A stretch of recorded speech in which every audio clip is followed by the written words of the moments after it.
KPM. Okey, hello, Assalamualaikum. Adik-adik yang sedang menonton Teroka Didik TV KPM sekarang ini bersama dengan Kak Elly Arifin. Kenapa Kak Elly macam tersenyap sejak tadi? Sebab tengok banyak sangat makanan depan mata ni. Ya Allah. Okey, cikgu, saya nak sanitize tangan saya dulu. Lepas tu turn cikgu-cikgu. Boleh? Okey, boleh. Silakan. Okey, saya okey. Okey, silakan cikgu. Dan kita kena menyimpan kita punya pelitup muka ni. Boleh buka? Terima kasih. Baru nampak muka cikgu yang cantik tu. Dan simpan dalam sarung untuk menjaga kebersihan. Baiklah cikgu, saya rasa belum terlambat saya nak ucapkan selamat Hari Guru kepada cikgu berdua. Terima kasih. Dan untuk Hari Guru kita sambut menggunakan hashtag ataupun kempen hashtag terima kasih cikgu.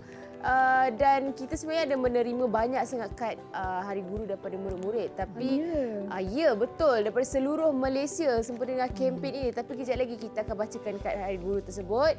Okey cikgu, hari ini kita akan belajar subjek Pendidikan Sains Sosial Alam Sekitar untuk tingkatan 4 pendidikan khas. Wih, saya first time dengar ni. Oh, first time dengar. Zaman saya dulu tak ada tajuk-tajuk Dia lebih ni. kurang macam sains tapi Okey. ada gabungan beberapa subjek lain, ada sejarah sikit. Baik.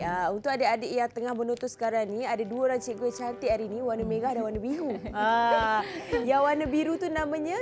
Hai, saya Cikgu Syairah dari Sekolah Menengah Seksyen 7 Shah Alam. Okey, saya mengajar dah 11 tahun dalam pendidikan khas. Harap anak-anak enjoy lah. Hari ini kita akan belajar tentang tajuk yang sangat menarik. Terima kasih. Ya, ada makanan kat sini. Ya, banyak sangat makanan. Betul. Hai, Assalamualaikum. Saya Cikgu Suhailah Satni. Saya dari SMK Seksyen 19 Shah Alam. Sekarang dah mengajar, baru 15 tahun mengajar dalam pendidikan khas. So cikgu pun berharap anak-anak dapat ilmu yang bermanfaat pada hari ini dan enjoy dengan cikgu berdua pada hari ini. Tak lupa juga cikgu jurubahasa kita, Cikgu Suhaili. Okey. Baiklah. Okey cikgu, kita nak baca kad Hari Guru cikgu. Okey, sila. Okey, ini daripada kiriman murid-murid daripada seluruh Malaysia ni kita pilih. Cikgu pilihlah. Cikgu tengok yang mana cikgu nak saya ambil, saya bacakan. Cikgu Syairah ke? Cikgu Syairah. Saya nak yang ada beg. Hati-hati cikgu, kita kena ada penjarakan sosial cikgu. Ada yang beg. Yang beg yang sana. Ada macam beg. Ni, okey. ada hamster ni. Hamster, Alah comel, saya baca dulu ya. Ya. Okey, ini daripada Thank You Teacher, daripada Chen Yuan, daripada Kampung Lalang. Tahun 4. Kau comel je. Mesti hamster dia ni. Dia boleh hamster, kita buka sikit. Wow. Dia ada tulis dalam ni, I love you. Terima kasih cikgu kerana mengajar kami. Terima comelnya. kasih. Terima kasih. Okey, dan satu lagi kad cikgu boleh pilih. Cikgu nak kad mana? Cikgu saya lah pilih. Saya Ni ada satu ni kat atas meja ni pun. Cikgu punya ke? Lah. Oh, ini cikgu punya? Tak tahu. Bukan. Okey, memang pilihlah dah ya. ada ni, Okey. Ini daripada adik Nurirza Hani binti Nur Idham daripada Prasekolah Mutiara Sekolah Kebangsaan Lubuk Redan, Masjid Tanah Melaka. Jauh lah. Dari Jauh. Dari Melaka. Betul. Okey, ini kita buka sikit. Tada! Wow, you are the best teacher. Happy Teachers Day. Cantiknya. Ini di belakang. Okey, sekarang kita nak bacakan digital card pula cikgu. Okey, boleh silakan. Jom kita saksikan digital card kiriman daripada murid-murid. Daripada sekolah mana ni? Kita saksikan jom. Ini dia. Selamat Hari Guru. Terima kasih cikgu. Ini daripada Ting Jia Jun, Sekolah Jenis Kebangsaan Chong Hua Kim Cho Seng. Okey, terima kasih.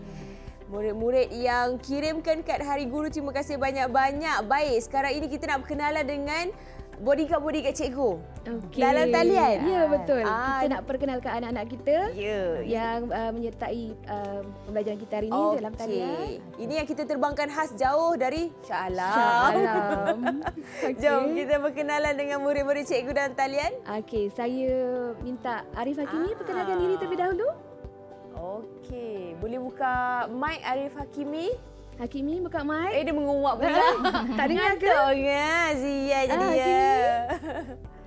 Okey, dia tak dengar ke? Okey, kita minta Amirul lah. Amirul lah. Amirul, perkenalkan diri. Amirul Afiq. Atau mungkin saya rasa siapa yang boleh dengar boleh buka mic dan kenalkan diri. Anak-anak siapa yang boleh dengar? Ada tak? Tolong respon. Kalau boleh dengar, apa awak tu, terus pangkal-pangkal? unmute mic. Oh, saya rasa mungkin ada masalah teknikal sedikit, tapi tak apa cikgu. Kita cuba lagi sekali. Siapa yang boleh dengar? Hakimi boleh dengar? Arif Hakimi? Arif Hakimi dengar tak? Boleh buka mic, kenalkan diri. Okey. Kalau boleh, sila perkenalkan diri. Okey, Hakimi sila perkenalkan diri. Oh, siapa tu? Amirul? Arif Hakimi. Arif Hakimi ke Amirul? Amirul boleh unmute. Assalamualaikum warahmatullahi wabarakatuh. Okey. Salam. Salam sejahtera kepada pengacara.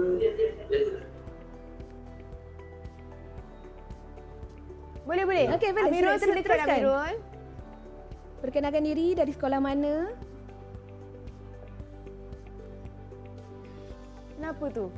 Ada. Biasalah cikgu, kadang-kadang dalam talian ni memang ada masalah teknikal Ya, sikit. betul. Okey, cikgu perkenalkan mereka sendiri satu persatu. Ni. Okey, yang ni Okey, pelajar pertama kita teruskanlah. Amirul. Yang pertama Wan Amirul Afiq bin Wan Adli dari Sekolah Menengah Seksyen 7. Ini adalah satu-satunya wakil daripada Seksyen 7. okey dah boleh. Okey, dah boleh dah. Teruskan. Kepada pengacara dan cikgu-cikgu. Nama saya Wan Afiq bin Adli, umur 18 tahun dan sekolah di SMK Seksyen 7 Shah Alam. Kawan-kawan boleh panggil saya Afiq. Hai Okey, Afiq. hai, Afiq. Okey, terima kasih. Seterusnya kita ada siapa sebelah dia tu? Arif Okey. Hakimi. Silakan Arif Hakimi perkenalkan diri. Boleh buka mic? Okey. Okey. Saya Hakimi, sekolah dekat SMK 19, umur 17. Hai Okey, Hakimi. hai Hakimi. Hai, Terima kasih. Okey, seterusnya kawan dia pula siapa? Kawan dia ada yang Mira Maisarah. Okey. Boleh kenalkan diri Mira? Hai, nama saya Amira Maisarah binti Muhrin. Saya di sekolah di SMK 19. Okey, Amira. Hai Hai Amira. Amira. Terima kasih Amira. Okey, yang berikutnya Okey, seterusnya cikgu minta Adelina. Adelina. Adelina. Hai, Assalamualaikum. Nama saya Mira. Boleh panggil daripada sekolah MCK Seksyen 19. Boleh panggil saya Dina. Okey, hai Dina. Hai Dina. Baik, seterusnya. Seterusnya kita persilakan Farhana. Farhana. Hai, Assalamualaikum. Nama saya Farhana Hanis, umur 16 tahun daripada sekolah SMK Seksyen 19. Boleh panggil saya Fana. Okey, Hai, Fana. Terima kasih Fana. banyak. Baik. Yang terakhir, last but not least. Amran. Amril Amsyah. Amril Amsyah. Oh, saya tak Ya. nampak. Okey. Boleh Okey, Amsyah, kenalkan diri sila Amsyah? perkenalkan diri. Nama saya Amri Amsah, umur 16, di sekolah SMK Seksyen 19. Okey. Okey, Amsyah. Hai Amsyah. Hello semua murid-murid daripada sekolah menengah kebahasaan Seksyen 19 Shah Alam. Dan satu-satunya wakil dari SMK Seksyen 7, Afiq. Okey. Tadi kita dah berkenalan dengan Cikgu Syairah. Kita belum berkenalan dengan Cikgu Suhailah lagi. Dah juga. Okey, tapi dah. cikgu mungkin boleh kongsikan sedikit tentang diri cikgu kepada penonton. Okey. Saya Cikgu Suhailah binti Satni. Saya sebenarnya berasal dari Sabah. Baru 15 tahun mengajar dalam bidang pendidikan khas. Okey. Dan sekarang bertugas di SMK Seksyen 19 Shah Alam. Okey, Cikgu Syairah. Okey, hai, saya Cikgu Syairah binti Serman. Kalau Cikgu Suhailah daripada Sabah, saya pula jauh merantai ke pantai timur, iaitu dari Kelantan. Wow. Okey, saya dah berhijrah bermula daripada mengajar sampai sekarang tak pernah pun di Kelantan, tapi saya sekarang berkhidmat di Selangor lah. Okey. Di Selangor ni saya lebih kurang dalam 5 ke 7 tahun lah. 5 Okey, ke 7 tahun. Ini cikgu mengajar dalam subjek ni berapa lama dah? Kalau ikut pendidikan khas, saya dah berkhidmat selama 11 tahun. 11 tahun. 11 tahun. Wow, lama betul. Dan kita boleh tak berkenalan dengan Cikgu Suhaili? Dia boleh. Cikgu mungkin Assalamualaikum. Saya Cikgu Cikgu Suhaili dari SKPK Kampung Baru KL. Wow, cikgu faham. Saya dulu masa kat Sabah sebenarnya saya mengajar masalah pendengaran selama 7 tahun. Wow. Dan selepas berpindah ke Selangor, saya bertukar mengajar masalah pembelajaran lah sehingga sekarang dari 2013. Menarik. Macam-macam hari ni kita dapat belajar, dapat ilmu. Terutamanya bila ada nenas kat depan tu, ada buah-buahan, ada spaghetti kan. Jadi kita akan belajar tentang apa ni cikgu sebenarnya ni? Okey, sebenarnya hari ni kita akan belajar berkaitan dengan pengawetan makanan. Okey. Eli tahu apa dia pengawetan makanan? Saya tahu ya kalau dalam tin awet-awet jeruk-jeruk tu awet lah kan? Betul. Okey. Pengawetan makanan ni adalah merupakan satu kaedah pemprosesan makanan yang mana kita nak pastikan makanan tu boleh tahan lama dan dapat terhindar daripada rosak lah, daripada sebarang mikroorganisma lah. So kaedah pengawetan makanan ni ada banyak, lebih kurang ada 10. Macam yang terpamer kat depan ni lah. Sebentar lagi Cikgu Syairah akan menerangkan kaedah dan juga contoh makanan yang dibuat melalui proses kaedah yang dinyatakan nanti. Cikgu Syairah mungkin saya sambung ya. Okey, sekarang ni kalau saya kat sini nampak tak? Okey, sekarang ni di depan kita anak-anak boleh tengok ada 10 kaedah yang kita boleh ketahui yang melibatkan proses pengawetan dan juga pemprosesan makanan. Okey, pertama penyalaian. Penyalaian ni adalah satu proses yang kita asapkan makanan, contohnya ikan, ayam, itik, daging atau sebagainya. Kita keringkan permukaan makanan tu dengan menggunakan asap. Okey, yang kedua, pendidihan. Pendidihan ni kita didihkan minuman, kita didihkan makanan dengan tahap ataupun takat didih tertentu supaya makanan tu lagi tahan lama dan boleh digunakan. Okey, yang ketiga penjerukan. Penjerukan ni biasanya melibatkan buah dan juga sayur-sayur. Kita jeruk menggunakan contohnya cuka, gula dan juga garam. Okey, seterusnya Eli, itu adalah pembungkusan vacuum. Okey, anak-anak boleh tengok kat sini. Apa maksud pembungkusan vacuum? Okey, bila kita bungkus vacuum, maksudnya kita keluarkan udara. Okey, biasanya ke kacang ataupun makanan dikeluarkan udara daripada bungkusan tersebut supaya makanan tu lagi tahan lama. Okey, seterusnya penyejukan. Penyejukan, anak-anak boleh tahu penyejukan ni kan ada 2 kategori kan. Ada yang jadi aiskrim, ada yang jadi beku, kemudian ada yang jadi sejuk sahaja. Jadi itu dikategori sebagai penyejukan. Seterusnya pengasinan. Okey, anak-anak tengok kat situ pengasinan. Kat situ kita biasa telur asin ataupun sayur kan. Betul, sayur macam kimchi. Itu adalah kategori pengasinan. Okey, seterusnya pempesteran. Biasanya kategori tenusu. Kita akan pestakan ataupun panaskan dan sejukkan dengan proses yang sangat cepat. Kemudian kita simpan di tempat yang sesuai supaya susu dan hasil tenusu tu boleh kekal tahan lama. Betul Eli. Okey, seterusnya pengeringan. Pengeringan ni kita keringkan melalui matahari ataupun ejen-ejen pengering. Okey, dia berbeza dengan penyalaian. Penyalaian tadi kita menggunakan asap. Betul Eli. Okey, pengeringan dia menggunakan teknik ataupun menggunakan matahari ataupun kita masukkan dalam pemanasan, ejen pemanasan ataupun masukkan dalam oven pun boleh dikira sebagai pengeringan. Last sekali pelilinan. Pelilinan tu biasanya kita akan salut buah dan sayur supaya buah dan sayur tu tahan lama dan tak rosak. Bagus Eli. Pelilinan biasanya kita buat untuk biasanya sayur dan buah supaya kita boleh ekspor, kita boleh jual. Buah tak rosak, buah makin cantik dan tahan lama. Itu sahaja Eli. Okey. Ada satu yang Cikgu Syairah terlupa. Okay, yang Cikgu akan kita fokuskan pada hari ini iaitu kaedah pengetinan dan juga pembotolan. Okey. Yang ni anak-anak boleh tengok kat sini antara contoh pengetinan dan pembotolan. Yang ni banyak sangat. Jadi kategori hari ini kita akan teruskan ataupun kita akan fokus kepada pengetinan dan juga pembotolan. Okey. Itu yang kita akan belajar kejap lagi. Okey, betul. Daripada adik-adik mungkin tak sabar ni nak tahu secara lebih terperinci dengan subjek yang kita belajar hari ini. Tapi sebelum tu kita rehat dulu. Boleh cikgu? Boleh. Okey, jangan ke mana-mana, teruskan menonton Teroka di Didik TV KPM. Okey.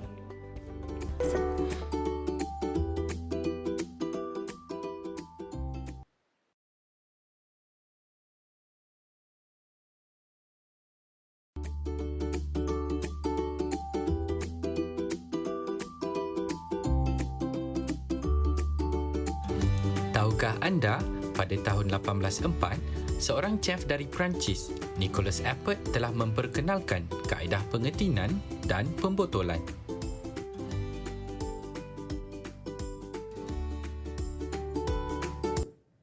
Kembali di Teroka di Didik TV KPM bersama Kak Ili Arifin hari ini bersama Cikgu Suhaila dan juga Cikgu Syairah, dan ada seorang lagi cikgu sebab katanya Cikgu 3S ni. Cikgu Suhaili. Okey, mungkin Cikgu Suhaili boleh perkenalkan diri dan Cikgu Suhaila boleh bantu untuk translate kan? Terjemahkan. Okey, saya Cikgu Suhaili Abdul Ghani dari SKPK Kampung Baharu, Kuala Lumpur. Okey, terima kasih. Hebatlah cikgu. Terima kasih Cikgu Suhaila dan juga Cikgu Suhaili. Suhaili. Sinonim. Baiklah, sekarang kita nak teruskan pembelajaran kita berkenaan dengan topik subjek kita adalah pengawetan makanan melalui kaedah pengetinan dan pembotolan. Ya, betul. Okey, silakan cikgu. Okey, saya sambung penerangan ya. Okey. Sebelum cikgu terangkan tentang proses pengawetan melalui pengetinan dan juga pembotolan, kita perlu tahu dahulu makanan tu apa ciri-ciri yang sesuai untuk kita tin ataupun kita botolkan. Okey, kalau untuk pengetinan, sebab pemilihan kita tinkan makanan tu, penggunaan tin boleh menjadikan makanan tu lebih tahan lasak lah. Okey, betul. Okey, so kalau tin kita baling pun dia setakat kemik je kan. Okey, yang kedua, makanan tidak mudah dijangkiti mikroorganisma. Okey. Yang ketiga, sesuai untuk makanan berbentuk pepejal. Contoh macam buah dalam tin kita banyak jumpa kat buah nanas kedai, lah buah biasanya. nanas, lychee, longan kan. Okey, contoh-contoh lain ikan sardin, jagung dan juga jenis-jenis kekacang. Okey, kalau untuk pembotolan pula, sebab pemilihan kita pilih kaedah pembotolan, makanan tu kita botolkan supaya nampak lebih menarik. Contohnya macam jus-jus buah. Okey, makanan tu sama juga tahan lebih lama dan dia lebih sesuai kepada makanan yang berbentuk cecair. Contohnya pes makanan, jem buah-buahan dan banyak lagi lah. Okey, Okey. baik. Terima kasih Cikgu Suhaila. Okey. Okey, seterusnya kita tengok tengok contoh-contoh makanan yang sesuai untuk pengetinan. Okey, kat sini kita ada sambal udang, ada kari daging, ikan tuna, rendang ayam, kacang panggang, kacang merah, buah longan dan juga sardin goreng. Kalau kita tengok sini Ali, nampak tak kebanyakan makanan ini semuanya dalam bentuk pepejal yang ditinkan. So menepati ciri yang cikgu sebut tadi, makanan dalam bentuk pepejal sesuai ditinkan. Kenapa kalau bukan pepejal tak boleh ditinkan cikgu? Kalau tak ditinkan, kalau pepejal, kalau kita letak dalam botol, kan bila baling pecah, so makanan tak boleh makan, dah tak sesuai nak makan kan, dah tak boleh makan. Okey, seterusnya kita tengok contoh makanan yang sesuai untuk dibotolkan. Okey. Yang ni contohnya buah zaitun. Okey, kalau untuk buah-buahan pun dia dua-dua kaedah sesuai. Sama ada tin ataupun botol. Okey, contohnya buah zaitun, budu, macam Cikgu Syairah kan dari Kelantan. Okey, famous saya budu. suka budu. Okey, jus-jus memang sesuai untuk dibotolkan sebab dia nampak lebih menarik. Lagi kalau budak-budak nampak kat kedai kan. Ya, warna-warni. Bulan-bulan puasa ni terliur kita. Semua pun sedap cikgu. Itulah, okey, kicap dan pelbagai jenis sos, paste tom yum dan juga sos tiram. Okey. Itu yang jenis sesuai untuk Sesuai untuk pembotolan lah. dibotolkan, Okey, ya. baiklah. Okey. Seterusnya cikgu? Okey, untuk aktiviti seterusnya saya serahkan kepada Cikgu Syairah. Ada aktiviti dengan anak-anak di Google Meet. Di dalam talian? Dalam talian, ya. Okey, ready anak-anak? Okey, cikgu.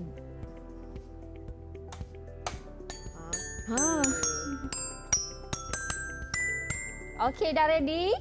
Okey, anak-anak dah ready? Sila keluarkan whiteboard. Masing-masing dah ada whiteboard. Okey, tugasan awak akan tulis sesuai atau tidak makanan ini dibotolkan ataupun ditinkan. Awak hanya tulis botol atau tin. Boleh? Semua dah ready? Ready kalau dah siap, tolong angkat whiteboard masing-masing. Very good. Dah siap dah awal-awal? Kalau dah siap baru angkat jawapan tunjuk whiteboard. Okey, gambar pertama. Okey, sayur. Kalau kita buat pengawetan sayur, contohnya kita buat kimchi. Kimchi sesuai diletakkan dalam tin atau botol. Okey, boleh tulis? Tulis jawapan.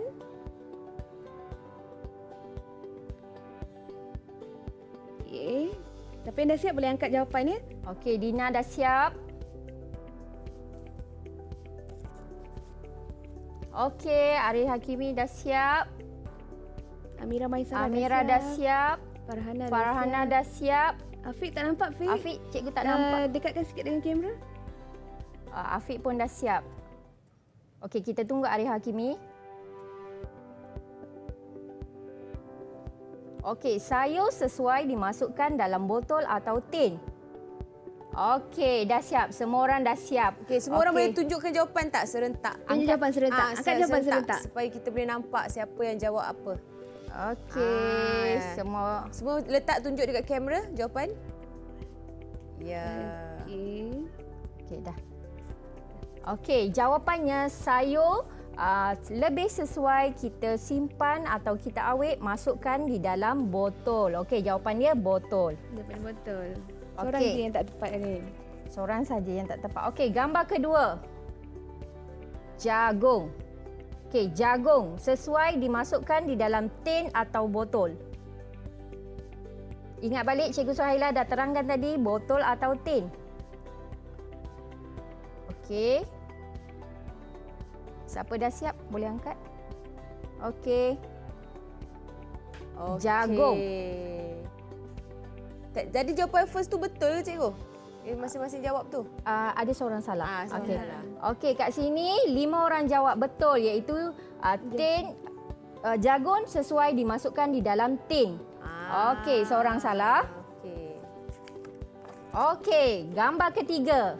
Ikan sardin. Ikan sardin yang telah dimasak sesuai dimasukkan di dalam tin atau botol. Okey. Okey. Farhana sudah, Dina sudah. Semua jawab macam nak jawab exam. Okey, semua orang jawab dengan jawapan yang sangat tepat. Wow, semua sama. Semua sama. Okey, ikan sardin sesuai dimasukkan di dalam tin. Okey, cikgu, sebelum cikgu ke gambar rajah yang seterusnya, kita nak rehat sekali lagi. Boleh cikgu? Boleh. Okey. Kita kembali selepas ini, kita rehat sekejap bagi murid-murid dalam talian ni dia ambil nafas dulu sebab dia tengok cerita pasal makanan je ni kan. Ikan lah, sayur kimchi lah. Baiklah, kita kembali selepas ini di Teroka di Didik TV KPM.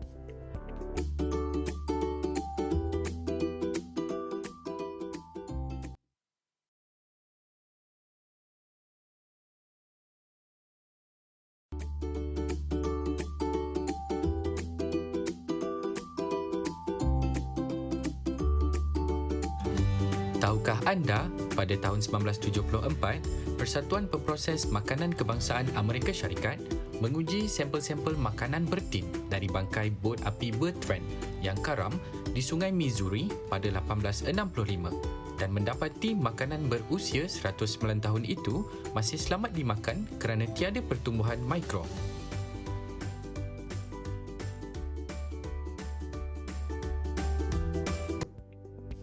Kembali di Teroka di Didik TV KPM bersama Kak Eli, Cikgu Suhaila, Cikgu Syaira dan juga Cikgu Suhaili. Baik, kita nak terus ke aktiviti kita ni sebenarnya Cikgu. Kita nak teroka apa lepas ni Cikgu? Kita akan teroka kaedah pembotolan yang boleh dibuat di rumah. Tapi sebelum tu, bagi cikgu peluang untuk buat penerangan sedikit berkaitan dengan proses pengawetan, pengetinan dan juga pembotolan. Silakan cikgu. Okey, kita nak tengok dulu kepada proses pengawetan makanan secara pengetinan.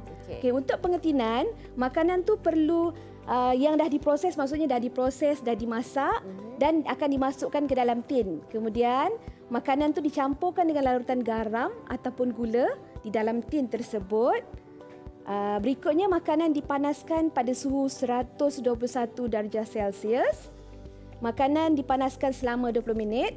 Seterusnya tin tersebut perlu ditutup dan dipatri dalam keadaan kedap udara. Okey. Tujuannya adalah untuk menghalang mikroorganisma dalam udara merosakkan makanan yang telah diproses. Dan yang terakhir sekali, tin dipanaskan sekali lagi pada suhu yang tinggi untuk membunuh semua mikroorganisma.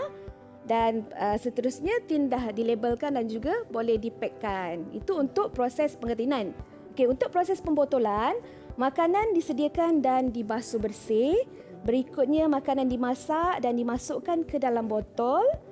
Yang ketiga, makanan dipanaskan pada suhu yang tinggi untuk mengeluarkan udara. Yang keempat, botol dipatrikan dengan segera untuk menjadikannya kedap udara. Kelima, botol tersebut dipanaskan sekali lagi sama macam tadi untuk membunuh mikroorganisma.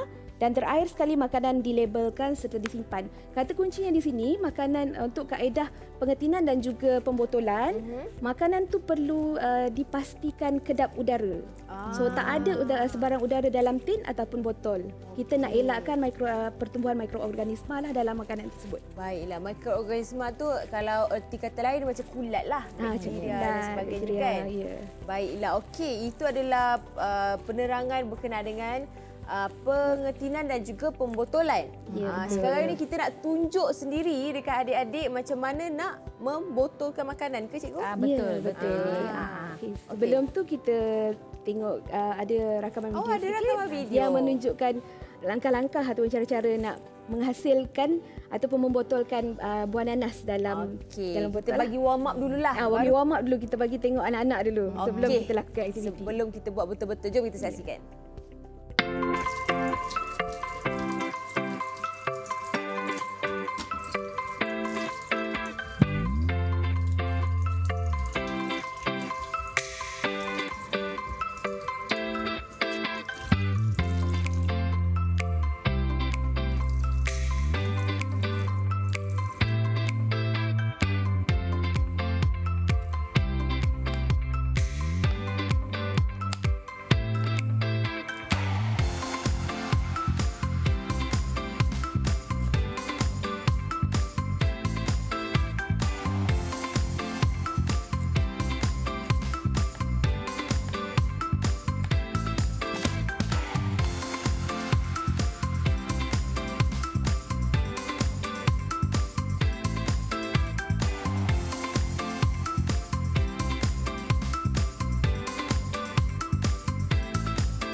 Okey, itu adalah kaedah pembotolan untuk buat di rumah lah. Ya, betul. Macam jeruk lah cikgu Dia awet supaya buah nanas tu boleh tahan lama.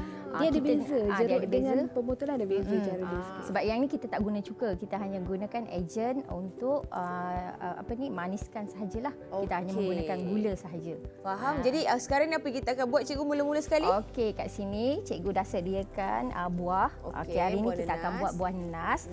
Okey, pertama sekali anak-anak perlu kopek ataupun keluarkan mata-mata nanas lah yang tajam ni kan. Kita akan keluarkan, kemudian kita akan cuci bersih macam tadi kan. Lepas dah cuci bersih bekas dan juga buah nanas, kemudian kita akan potong. Okey, anak-anak sudah ready? Kita buat bersama-sama dengan cikgu. Semua dah ready dengan alatan? Yang anak-anak di rumah? Okey, dah sedia dengan alatan? Okey, mereka dah bersedia. Teruskan cikgu. Okey, saya teruskan. Okey. Okey, kemudian dah cuci bersih, kita akan potong buah nenas ni mengikut saiz yang diperlukan ataupun mengikut bekas yang awak ada, yang sesuai. Okey, kita potong secara dadu. Okey. Nak saya alihkan ke buah ni. Sebab nampak alih. cepat sikit. Okey. Okey, pastikan semasa nak memotong tu amalkan langkah berjaga-jaga, berhati-hati. Okey, anak-anak boleh potong kat rumah. Kemudian masukkan buah nenas ke dalam bekas yang sesuai. Dia kena botol kaca juga ke cikgu, tak kisah? Dia kena botolkan kaca at least sebab step seterusnya kita perlu panaskan nenas ni bersama dengan air gula. Okey, dah masukkan buah nenas, cikgu hanya tunjukkan separuh saja. Okey, masukkan air gula. Okey, anak-anak boleh teruskan masukkan air gula ke dalam bekas. Okey, anak-anak dah potong buah nenas. Okey, masa masukkan air gula ni pastikan semua buah nenas itu terendam sepenuhnya. Okey. Kemudian tutup dengan kedap. Okey. Okey, cikgu letak separuh je. Kalau kat rumah boleh teruskan Penuh. Sampai penuh. Okey. Okey, Kita boleh tengok boleh tengok anak-anak tengah buat lakukan aktiviti, buat cuba sendiri. Murid dalam talian tu. Wah. Dia orang semangat. Semangat. Jangan masuk mulut pula. Bulan puasa. Takut terlupa pula kan. Bau nanas pula Bau menggoda. nanas pula menggoda. Aduh.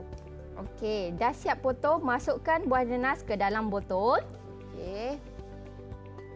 Okey, Afiq dah siap boleh masukkan nenas ke dalam botol. Maisara. Kusyuk. Amsyar. Yang perempuan ni saya tak risau memotong yang lelaki tu.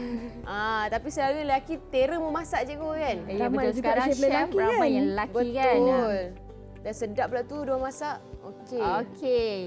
Okey, dah. Masukkan air gula. Masukkan air gula. Air gula ni Eli kita dah masak awal-awal. Okey. Okey, kita kena sejukkan Okey. supaya buah nenas ni tidak lebam lah. Maksudnya kalau air panas kita masukkan terus buah akan lebam kan. Macam masak terus. Masak terus. Tapi kita kena panaskan. Step seterusnya ataupun langkah seterusnya kita kena panaskan. Okey, Eli tolong cikgu boleh? Boleh. Cikgu saya buat apa? Cikgu buka. Eli masukkan air ke dalam periuk. Okey. Okey, anak-anak dah siap masukkan. Ni air apa? Air paip. Air paip biasa. Okay, banyak mana cikgu? 850 ml. Oh, macam mana nak ukur tu? Bergantung kepada balang lah. Tinggi mana? Tinggi mana. Di mana? Kalau boleh pastikan air itu melepasi paras buah nenas. Saya rasa semua ni kot. Sebab dia macam lepas je. Lepas.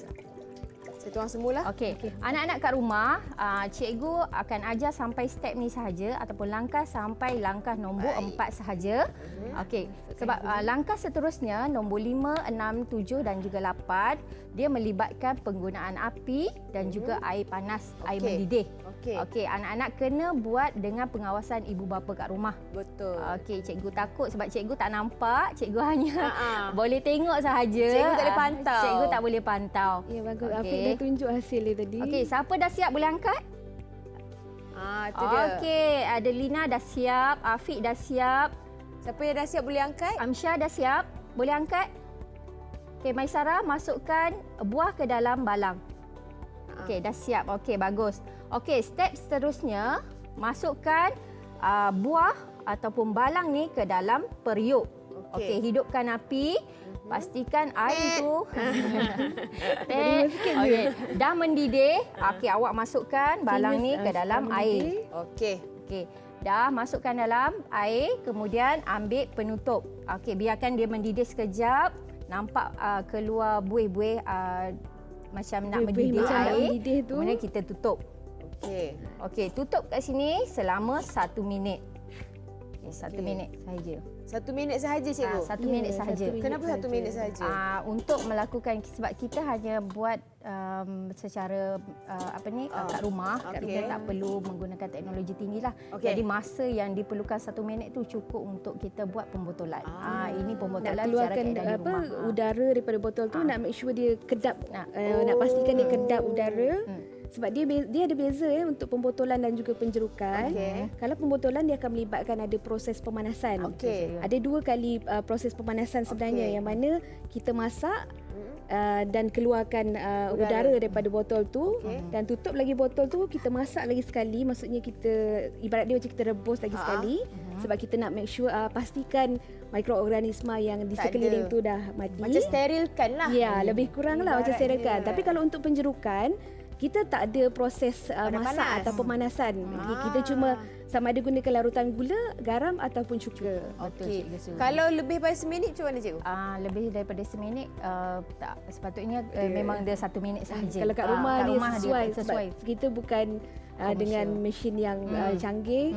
So kita takut berlaku kemalahan yang lain pula. Tekanan yang tinggi kan, takut berlaku letupan ke apa. Betul. Jadi kenalah ikut arahan seminit sahaja. Baik. Dah cukup 1 minit, kita buka. Buka, kita keluarkan, tutup api. Biarkan air tu sejuk dan botol tu biarkan saja sehingga air tu sejuk. Okey, selepas tu baru boleh bawa keluar. Lepas tu baru boleh bawa keluar. Masuk dalam peti. Sama ada dah sejuk kat sini. Okey, bila esoknya kita tengok pastikan penutup ni ditutup dengan ketat. Okey, kita pastikan penutup ini ditutup dengan ketat. Kedap udara supaya udara daripada luar tak masuk. Okey, dah siap. Dia boleh letak di luar dalam suhu bilik ataupun kalau nak sedap makan, kita simpan dekat chiller. Makan tambah manis lah. Ya, tambah manis. Dalam peti tak ada masalah kan cikgu kan? Tak ada masalah dalam peti. Baik. Boleh tengok murid-murid punya hasil kerja ke? Boleh angkat, boleh boleh tunjuk semua dekat kamera. Okey. Semua okey ke tu? Jangan sambil makan ya. Jangan mengunyah pula kata. Mengunyah pula kita kat situ. Oh, itu dia. Okey, tepukan untuk diri sendiri sebab dah berjaya mencuba. Hebatlah. Dah boleh buka bisnes dah lepas ni. Okey, cikgu, kita nak rehat sekejap cikgu. Boleh ke? Okey, boleh. Sebab saya kena asingkan nenas ni daripada saya. Dan kita kembali selepas ini dalam Teroka di Didik TV KPM.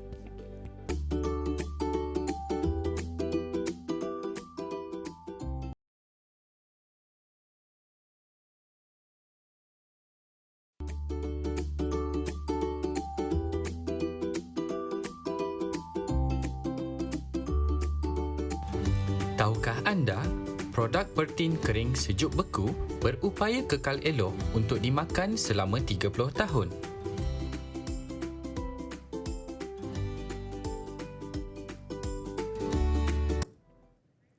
Kembali di Teroka Didik TV KPM bersama Kak Eli, Cikgu Suhaila, Cikgu Syairah dan juga Cikgu Suhaili bersama dengan murid-murid dalam talian yang dari Sekolah Menengah Kebangsaan Seksyen 19 Shah Alam. Baiklah.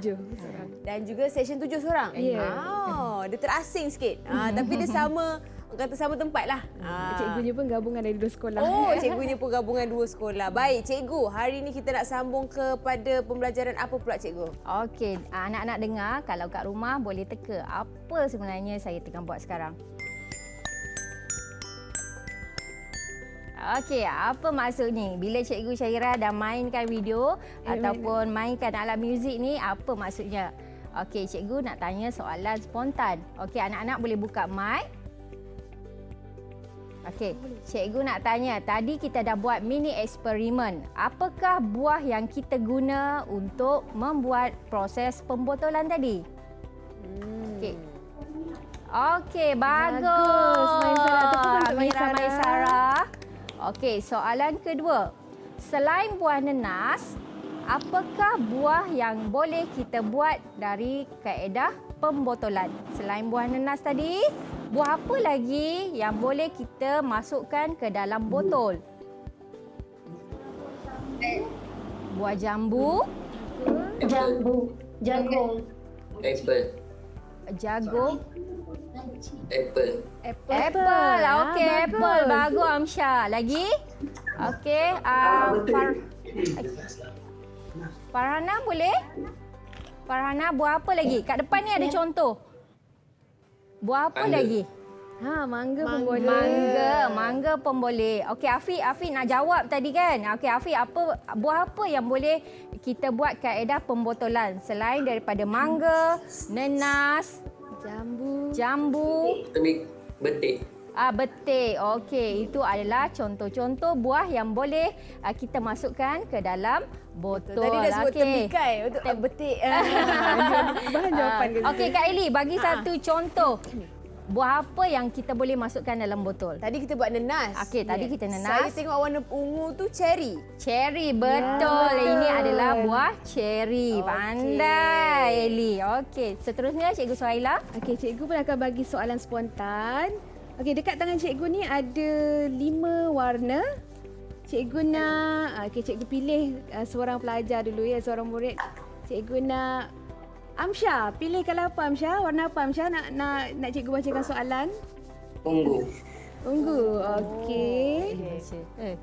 Nak Kak Eli bacakan ke? Boleh cuba cikgu boleh Okey. bacakan. Untuk soalan ni cikgu nak Amsyah jawab betul atau salah ya untuk pernyataan yang cikgu baca. Dengar baik-baik. Tujuan utama kaedah pengetinan dan pembotolan dilakukan pada makanan adalah untuk kualiti makanan tetap sama. Betul atau salah pernyataan ni? Betul. Betul. Betul ke Cikgu Syarah? Kurang tepat. Jawapan dia kurang tepat. Bila makanan tu dah melalui proses pengawetan ataupun macam hari ni pengetinan dan pembotolan, sebenarnya kualiti makanan tu dah tak sama dengan makanan yang segar. Tapi masih lagi boleh dimakan dan juga tahan lama, tapi tak sama dengan makanan yang segar. Okay. Cikgu, kita sebenarnya nak main soal jawab ni lah banyak tau. Tapi masa tidak mencukupi dan mencemburui kita. Jadi kita boleh satu soalan je bagi dekat murid-murid. Satu lagi soalan. Tinggal satu saja yang boleh kita satu berikan. saja. Banyak-banyak. Selamat Hari Guru kepada cikgu bertiga, cikgu 3S. Terima kasih. Dan juga sama-sama. Okey, dan juga terima kasih kepada murid-murid dalam talian yang juga sama-sama berkongsi kata info, maklumat dan ilmu dengan kita hari ini dan belajar bersama-sama. Jadi okey, dan itu sahaja nampaknya sehingga kita jumpa lagi di hari yang akan datang. Assalamualaikum. Bye. Beri semua lambai-lambai.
KPM